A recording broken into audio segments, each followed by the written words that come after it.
Una breu punxada i respirar fons. Es muy leve, solo tienes que estar pensando en que te pincha una mariposa, como decirlo. Te pincha en un momento y ya está, no es nada más. L'Iris ha aprofitat la seva visita a la fira per donar sang. El procediment és molt senzill. Dues persones s'enfronten virtualment i la que perd paga aquest preu. Aquesta era la idea inicial, però la majoria han optat per fer directament el donatiu. No he jugado, quería jugar.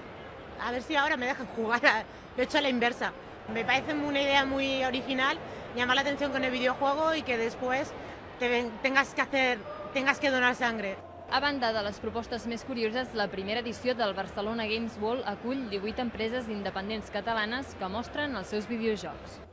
És el cas de Caneda Games, pioners en realitat augmentada, han concentrat les cues més llargues al seu estand. El joc que han presentat al saló consisteix a eliminar zombis amb una raqueta de tennis. Tot i ser una empresa petita, diuen que a poc se n'han sortit.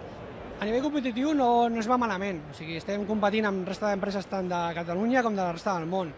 I evidentment és molt dur.